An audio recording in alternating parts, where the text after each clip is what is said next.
So I want to talk to you for a minute about family law. My name is Joryn Jenkins. I've practiced law for 40 years, and I've been doing family law for most of that time. And the question, I suppose, is what is family law? Family law is a very broad category. It covers prenuptial agreements, post-nuptial agreements, divorce work, paternity work. All those different areas are included in family law. And of course, divorce itself can be broken down into a number of different issues. So prenups are agreements made before you get married. Generally, they talk about money. They're usually, in the old days, they were brought into play because one side of the family had wealth and wanted to protect that wealth from this new person coming into the family by marriage. But nowadays we're doing prenups with all kinds of provisions in them, including social media provisions, so that one spouse-to-be promises that he or she won't post naked photos of the other person on social media in the event that they get divorced, or won't interfere with that spouse's job in the event that they get divorced, because people do those types of things when they're upset and stressed and not thinking clearly. And so if you have a prenup, you can sort of protect yourself against those types of things happening. I've seen prenups that were 30 pages long and had all kinds of provisions about the business that one of them owned prior to the marriage, and the fact that they wanted to protect that business, because in a divorce, any increase in value in non-marital assets might become marital. And so you might want to consider a prenup for something like that to protect those types of investments. Maybe you own a home and you want to protect that home because you're going to live in it during the marriage, but you don't want to put your spouse's name on it for some reason. So these are all things that you need to consider, and you may want to talk to me or another lawyer about before you actually tie the wedding knot. And then there are post-nuptial agreements. We've been seeing a lot of those lately. So a post-nuptial agreement is an agreement, can be the same thing, but it's entered into after you've signed and gotten married.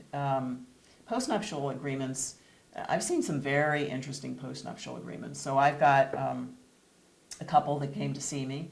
One of them had committed adultery. They had both been divorced already. They didn't want to get divorced.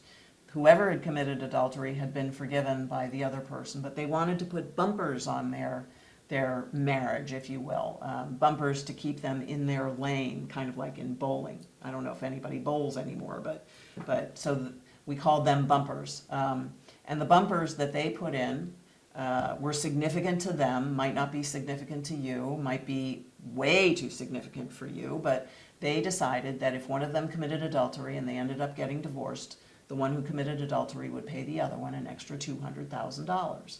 So usually in equitable distribution, you split the assets. It's not supposed to be equal necessarily. It's supposed to be equitable, but most of the time it is equal. But in this case, an equitable distribution for them would have been, you get half, I get half, and then you give me another $200,000 out of your half. So that was their post-nuptial agreement. So I've done a number of interesting post-nups. And then we've got all the divorce work that we do. And you see some of the collaborative discussion on another button on my website. We do collaborative divorce, we do mediations, and that's another button on my website. But divorce work generally consists of deciding who's going to be responsible for decision-making for the children, if there are children, who's going to pay child support, how much time sharing you're each going to have, how many overnights you're each going to have, whether one of you is going to pay spousal support to the other one, if that's going to be necessary in your case. And then, of course, as I mentioned earlier, how you divide the assets and the liabilities. So it's not just what came in, but it's what's going out. The assets and the liabilities have to be disposed of equitably, and so we have to worry about that in our divorce-related work. And then we've got paternities. Now, in paternities, they're similar to divorces, but you're only involved with what's happening with the child. So parental decision-making, parental time sharing, and possibly child support are issues that will come up in a paternity case, as well as occasionally we actually have fathers who are contesting that they are the father of the child, and that can also be an issue that we need to help a client with. So we've done that. And then I think a last big section of our family law is domestic violence injunctions. And it's not just domestic violence, but stalking and related types of injunctions, cyber stalking. There are all of these areas now where people really want to be left alone, and the romantic partner usually, not always, but the ex-romantic partner can't seem to understand that the romance is over and that the first person really just wants to be left alone, and so we have to get an injunction.